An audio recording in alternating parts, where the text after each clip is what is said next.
Tonight, we will take both the law and the promise. Just a little while on the promise, that you may not be concerned. For I do know that so many people tell us that we must do this, that, and the other, or else. But you forget it. God planned everything as it has come out, and as it will be consummated. It is your Father's good pleasure to give you the kingdom. You do not earn it. It's not your due. It's not a reward. It's simply a gift, unmerited. And therefore you cannot lose it. This gift is irrevocable. So no man can take it from you. No man can give it to you. So let no one frighten you. It is yours, and it's coming on time. And the gift is nothing less than God himself. When he gives you the kingdom, he gives you himself. For the kingdom is not a realm. The kingdom is a character. It's a body. And that body is perfect. And wherever you are clothed in that body, everything around you is perfect. No matter where you go, were you in the petrified forest, it would burst into foliage. Were you in the desert, it would simply blossom like the rose. Were you in the midst of all broken members of society, they would all be in harmony. If you came into a world where they were blind, lame, halt, withered, instantly as you glide by, eyes that were missing would come out of the nowhere and fill the empty sockets. Arms that are missing, feet missing, everything will be made perfect because you are present. That is God's gift, which is the gift of himself, which is his body. One day you'll be clothed with that body. So set your hope fully upon the grace that is coming to you at the revelation of Jesus Christ within you. That is the unfolding within you of God and his Son. And this is the hope that makes it wisdom to endure the burden of this long, dark night of time. For as Paul said, I consider the sufferings of this present time not worth comparing with the glory that is to be revealed in us. We are told we are justified by his grace. Well, justification in Scripture is divine acquittal. You're completely acquitted. No matter what you have ever done, you are acquitted. So when we are told, those whom he foreknew, he also predestined to be conformed to the image of his Son. And those whom he predestined, he also called.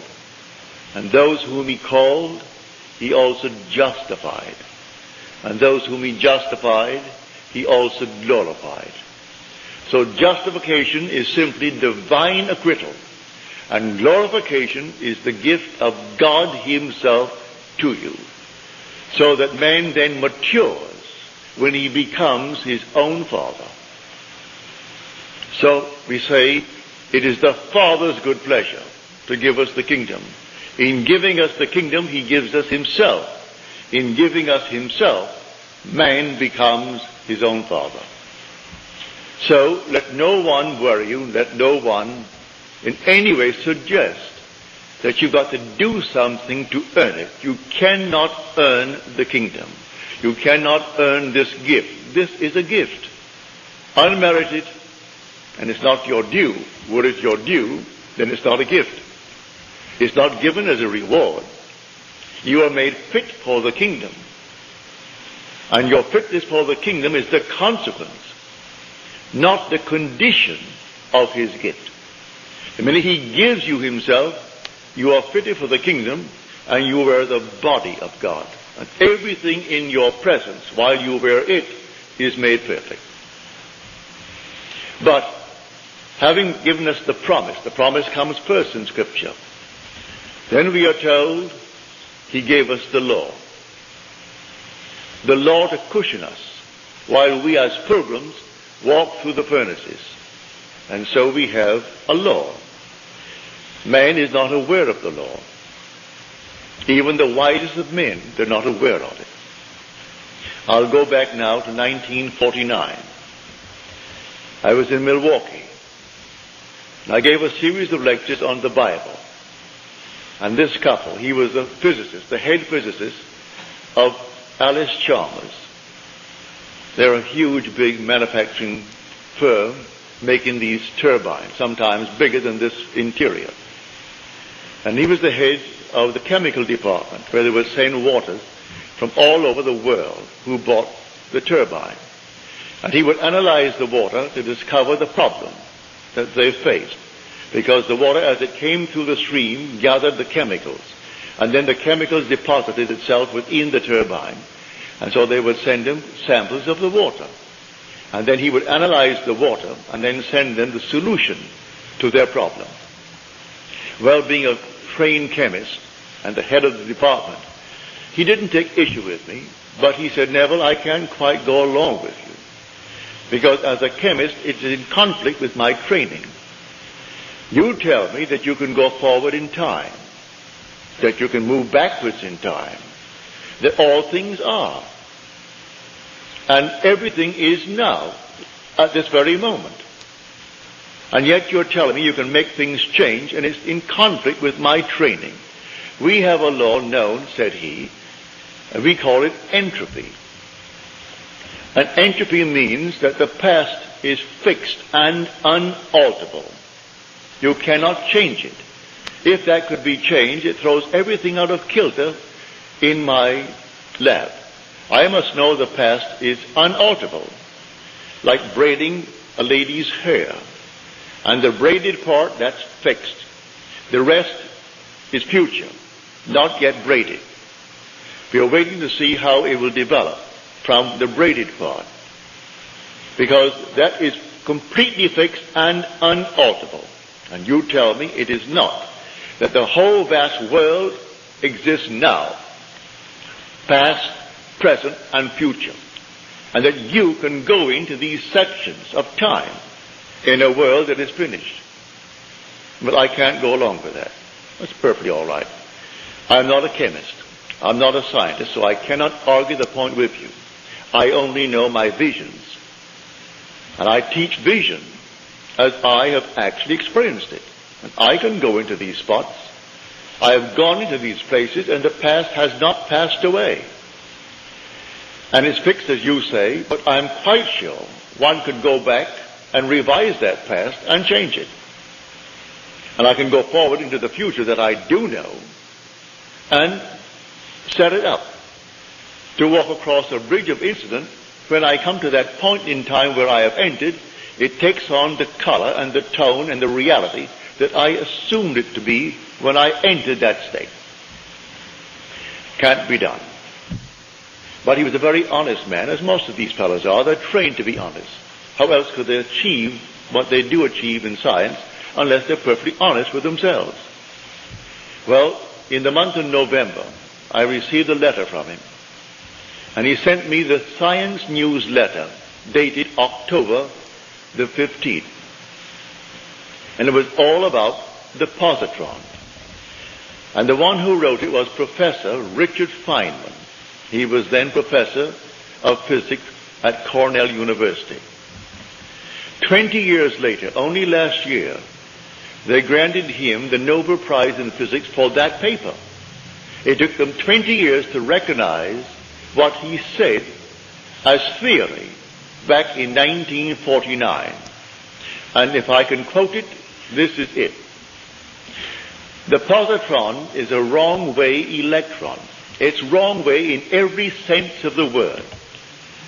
It moves backwards in time. It moves from where it hasn't been and speeds to where it was an instant ago.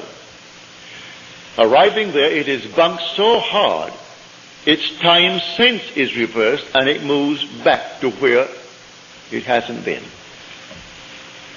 Now that is not Neville speaking, that is Professor Feynman. For that he got the Nobel Prize last year. He said it's not only backwards in that sense, but even its charge is backwards. It's a positron, it's positive and not negative. And yet it is an electron. When they first observed it, or rather had it as theory, they did not want to admit it, but yet it fitted in with Einstein's theory, mathematically. So they had to in some way accept it, but no one had ever photographed it. Then came someone who photographed it in their studies of the cosmic rays. And here it was the actual positron.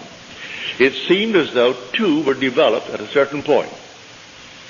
And it wasn't, said he, that one coming back, which was the positron, should, if it is bumped, it should be deflected and continue on its course, but deflected course. On the other hand, if it's bumped so hard, it's not deflected, it's reversed and moves forward in a normal manner to where it hasn't been. Well, I told him that I would sit at home and I would go into a section of time, even this year, for instance. This is now only April. I put myself in Christmas. I would feel the stores are all dressed for Christmas. I could hear the musical Christmas, all the carols. I'd walk through Saks Fifth Avenue in New York City, go into Best, go into the other, and I would feel all that I would feel if it were true that it's Christmas. That is the month of Christmas. And then when I feel that it's all Christmas, then I would feel that things are as I desire them to be back in the month, say, of March or July, which was certainly not Christmassy. So take a hot, hot day in July, and I'm feeling it to be cold, and snow on the ground, and all the dressings for Christmas.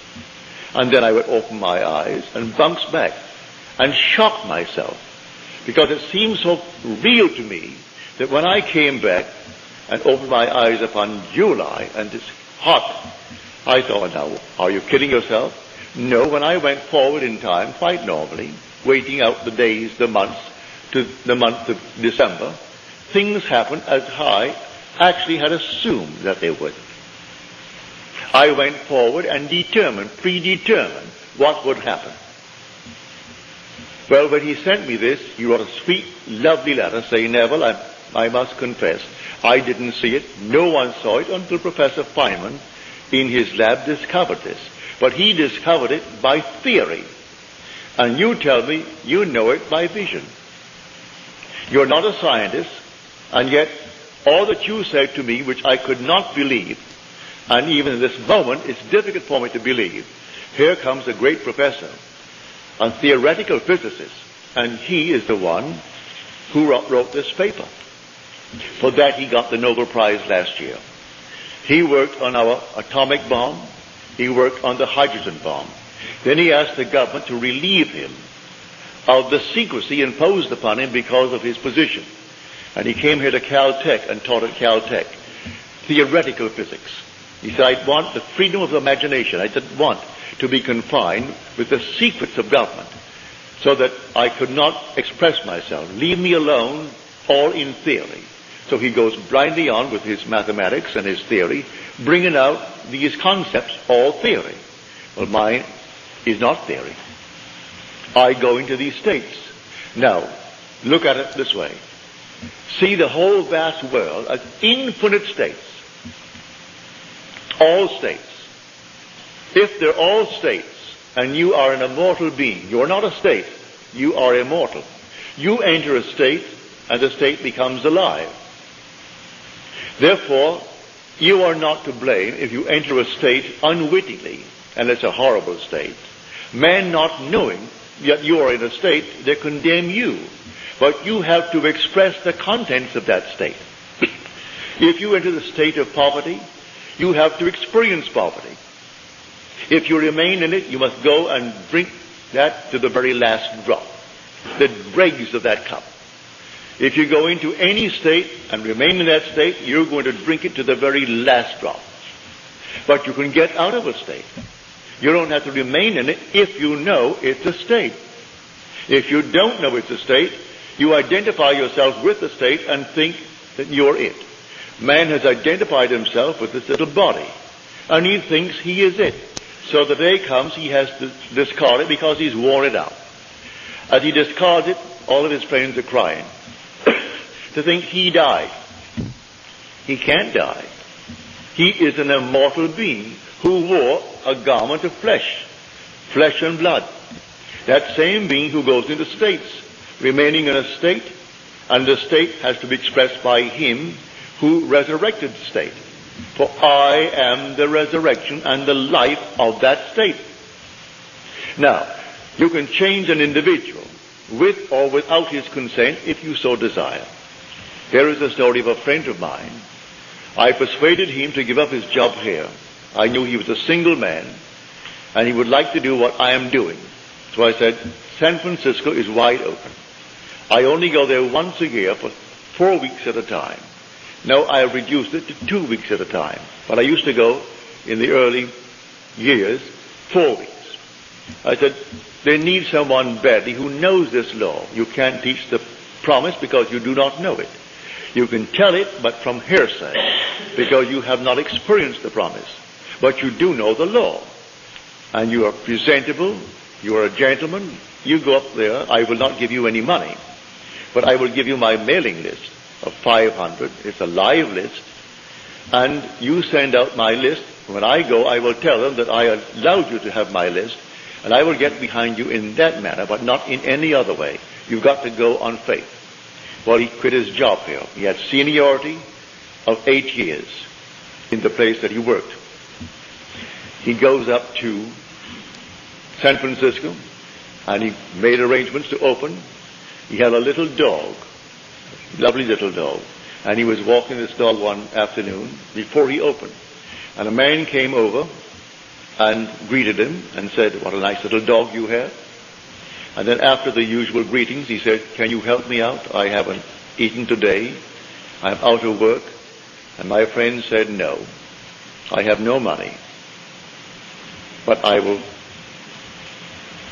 do what I can, but I can't give you any money. The man couldn't quite understand that. You can't give me money. What else could you do? My friend did not move one step after he said no to the request. The man went on. He remained there until he imagined that man in his presence gainfully employed, happy in the job, and standing on his own feet.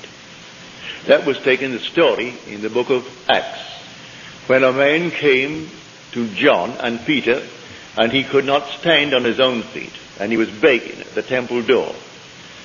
And Peter said, gold and silver have I not for thee, but such as I have give I unto you. Rise and walk. And he rose and walked. It doesn't mean a cripple jumped up and walked. That's an entire different structure that I do know is possible when you wear the garment of God. You couldn't come into the presence of anyone as a cripple. The minute you came by, he ceases to be a cripple. If he has no feet, feet come and fill the sockets. If he's blind, they come in and fill the sockets. And he is not blind. And you do nothing to do it.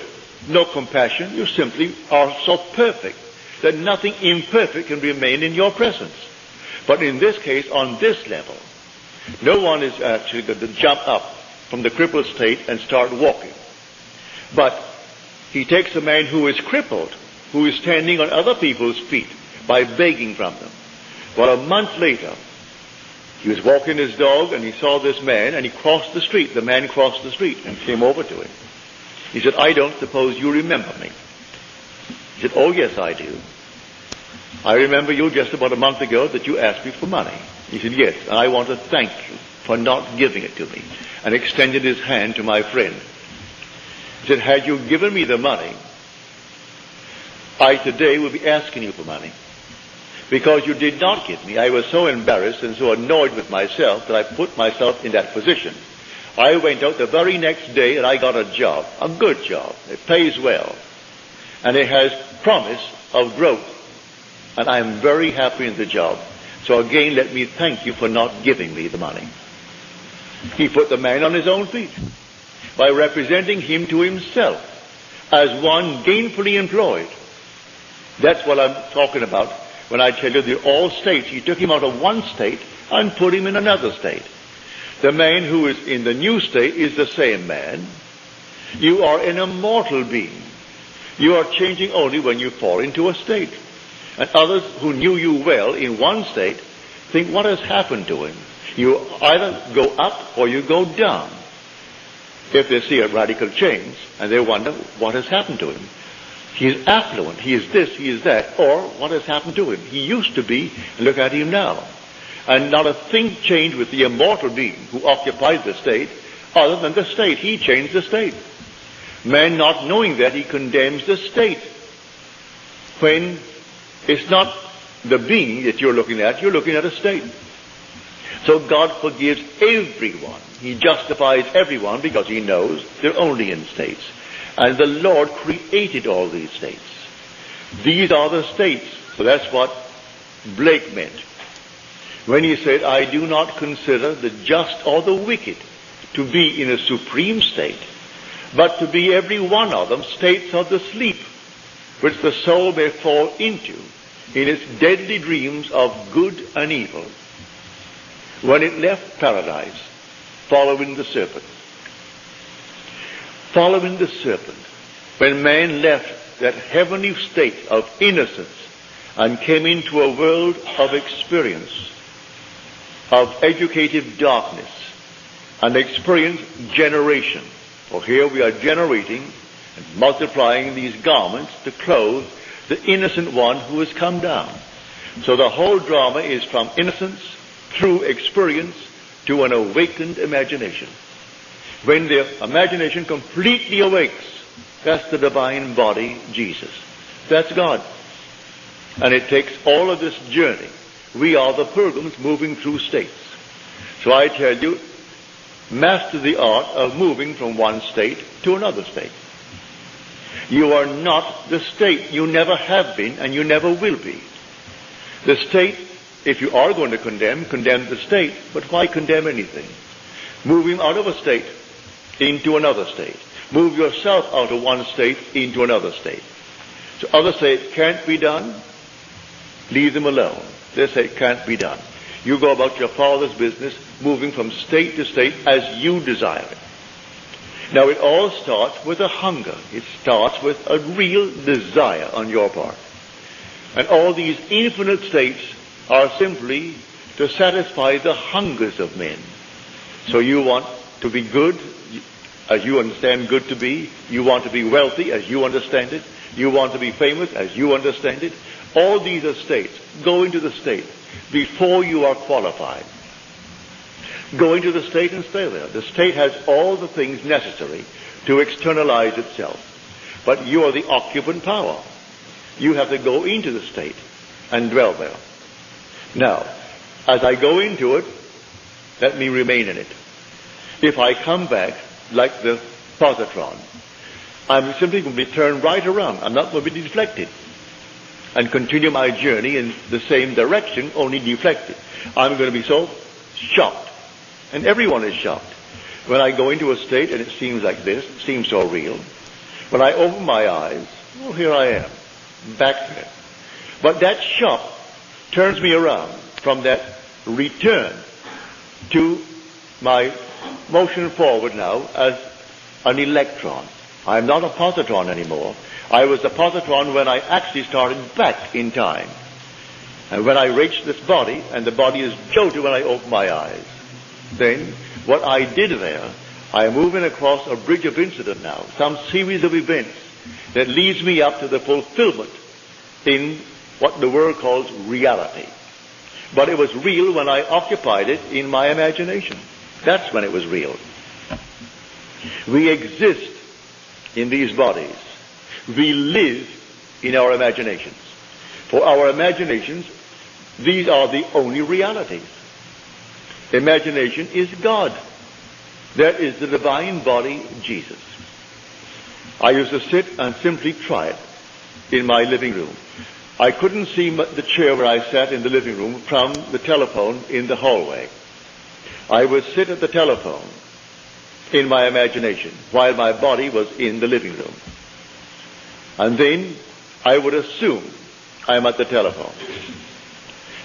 Physically, I couldn't see that body. And then suddenly I would feel myself back on the chair. And what a shock. And then from the chair, I would put myself back at the telephone.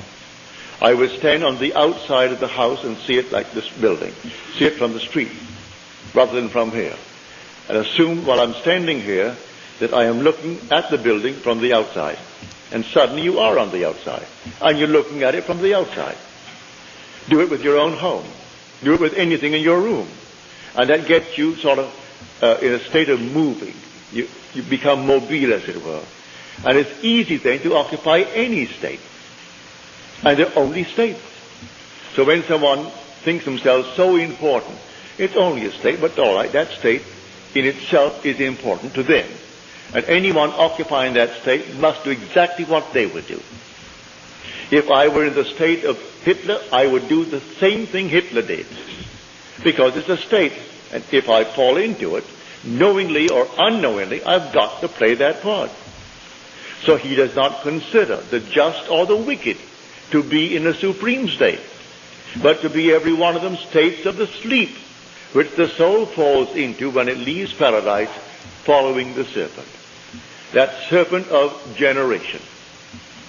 So here, you can be what you want to be, if you know that all these are only states. And in the end, you are justified. You are completely exonerated. You are acquitted, divinely acquitted. So let no one frighten you as to what you must do to earn the kingdom. You do not earn the kingdom. It's your Father's good pleasure to give it to you. And it's a gift that is not your due.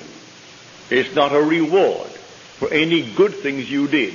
If you're in a state and you think that the good things you're doing is only the state, you moved into it, and I personally find it easier living in my world to be in good states. I find it easier to be kind than to be unkind. If I'm ever unkind, it hurts me more than anyone who received my dart, as it were. An unkind remark hurts me more than the one who received it from me. So I find it easier to be in that sort of a state. But eventually you will completely awake with a gift, and the gift is God himself. There's nothing but God in this world. But nothing but God. Someone called me up and asked me about devils. That she went down to this Christian Science practitioner who now feels she is now hungry with devils.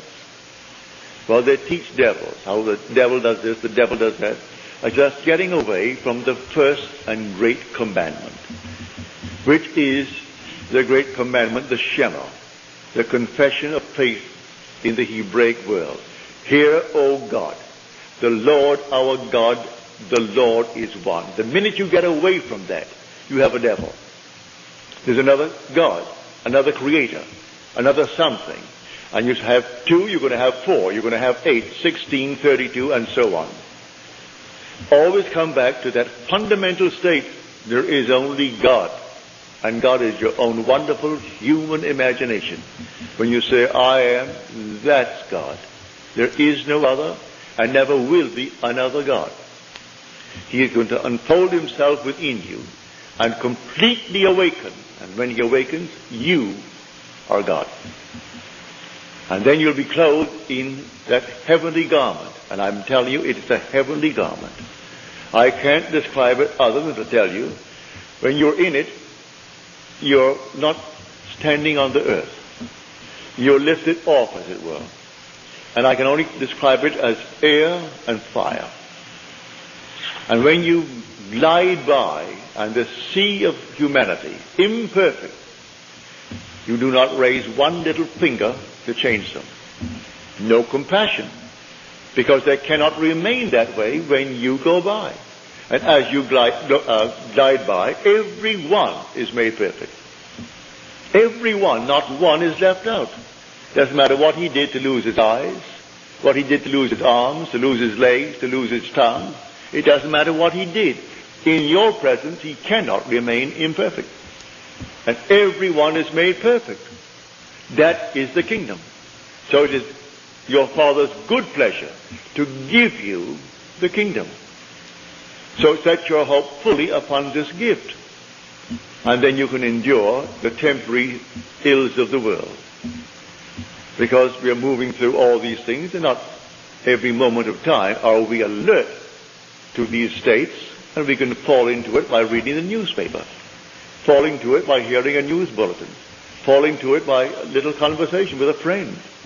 And there we slip innocently into a state. But the state isn't concerned. You animated it. You made it alive when you entered it. Because you are the only resurrecting power in the world.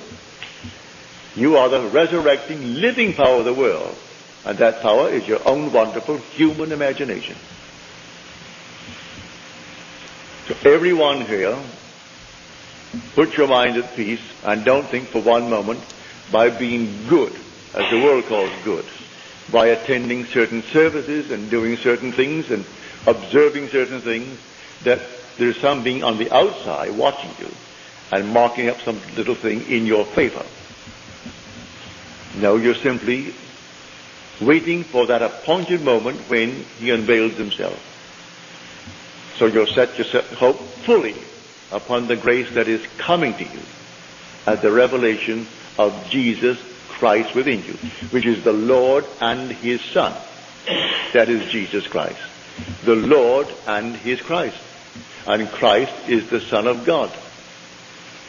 And no one can say Jesus is Lord except by the Holy Spirit. And the Holy Spirit is the remembrance. But he doesn't really bring about that remembrance until the Son appears. And when the Son appears, memory returns, and then you know who the Lord is, because you know who his Son is. And you wear this little garment until a few more years. You take it off, and then you are not in this world at all. You are in an entirely different world, where everything is perfect, because you are perfect. And when you want to make yourself seen by another, you make that choice. They do not come in search of you and see you. I'll give you one little story. She doesn't come here anymore. She may not be in the city. But she told me one night quite innocently. She said, I found myself out. I was very, very conscious. And I said to these people around me, do you know of Neville? And they said, yes. And then she said, who is he?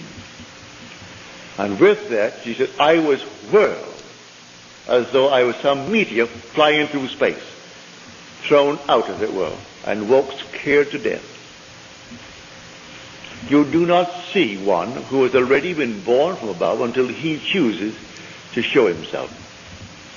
He must manifest himself to you. You do not go looking for him.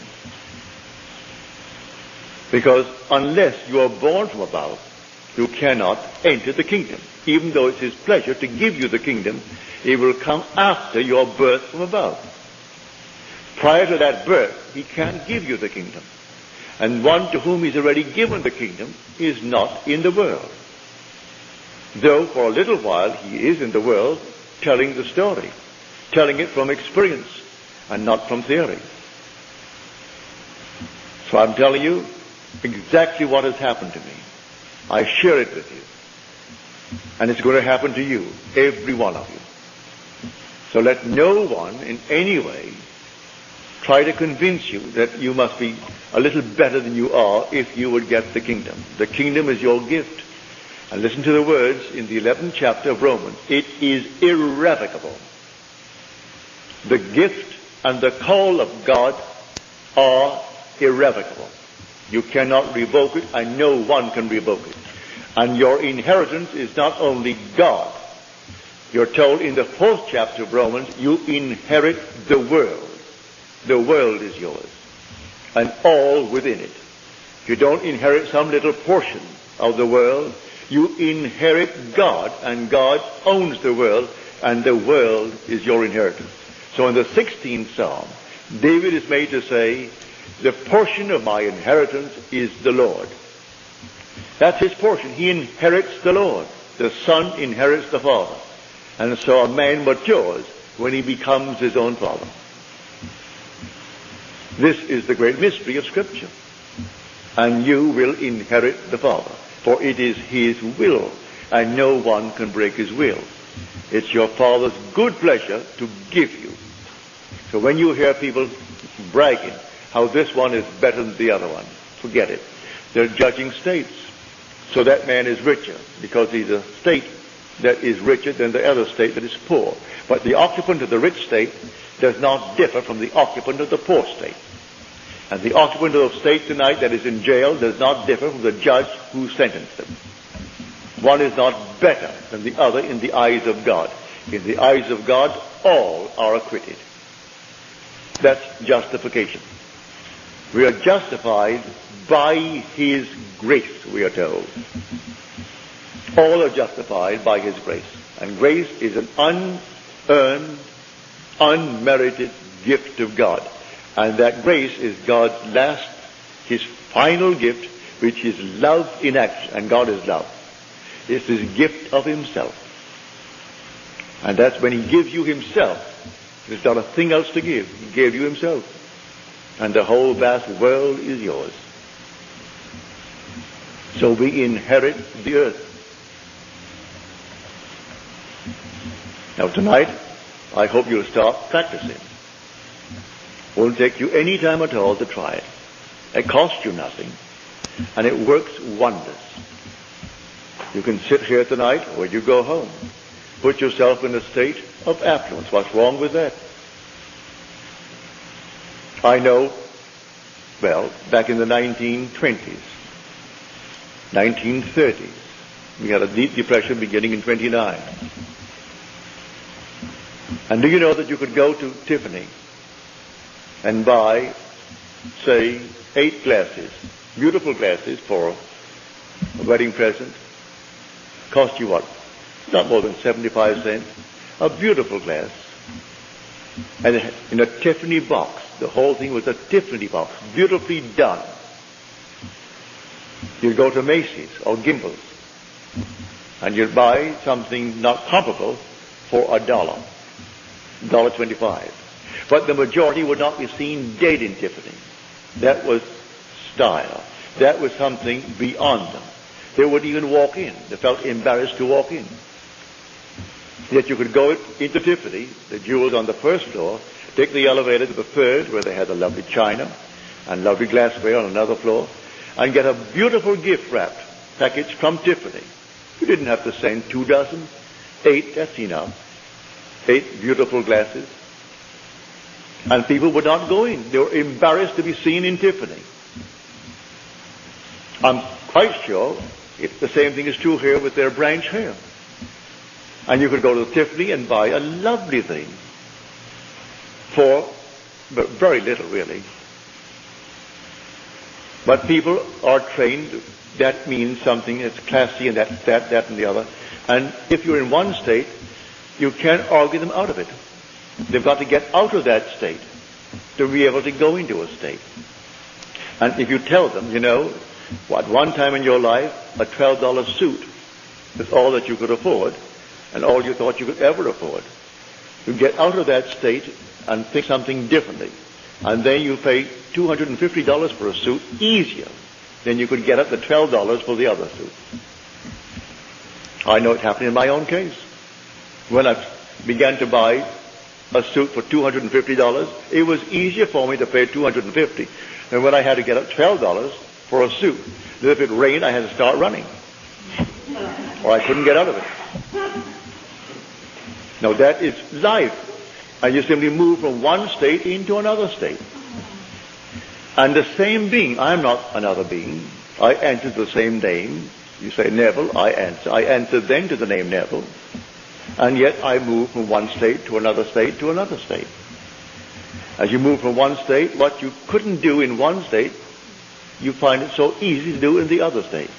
I was in a state for the longest while where I couldn't eat meat, fish, fowl, drink alcohol, smoke, sex. Well, I did nothing. but nothing. Then overnight, my friend Abdullah told me, you're going to come back from Barbados and you will have died, you know. I said, I will die? He said, I don't mean that you're going to die and be buried in Barbados or buried at sea, but you will have died. All the things you haven't done in 7 years, you will be doing before you get back. Do you know he was true? And I couldn't tell you how it happened. I couldn't tell you how it happened. It just happened. In Barbados, I lived for 3 months in my mother's home, and still lived as I did in New York City. And on my trip north, in 10 days, I was doing everything I hadn't done in 7 years. And I cannot tell you how it happened. I moved out from one state into another state, and it came to me as normal and as natural to do the things I did at sea as I did in 7 years the other things that I didn't do. So I tell you, the only states, all states of consciousness.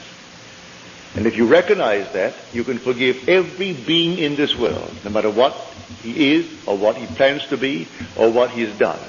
Because in the end, he is going to be justified.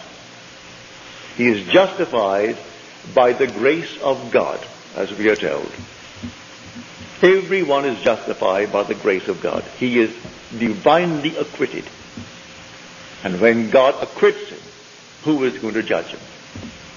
And after justification comes glorification. So he begins with those whom he foreknew.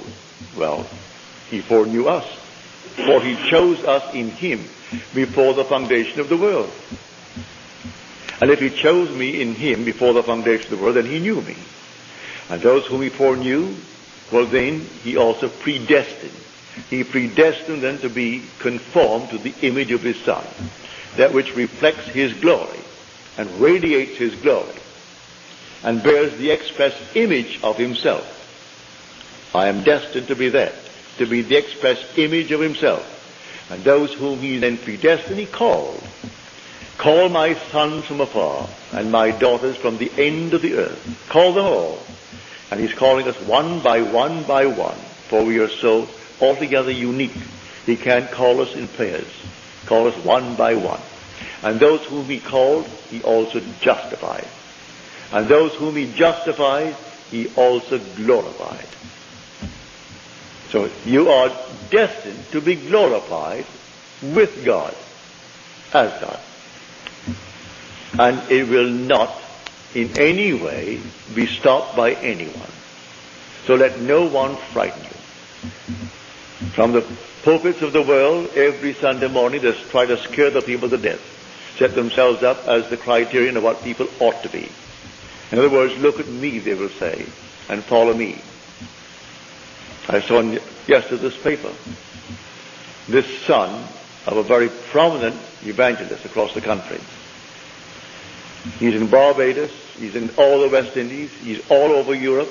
Someone in Denmark wrote me 3 letters recently, asking what I think of him.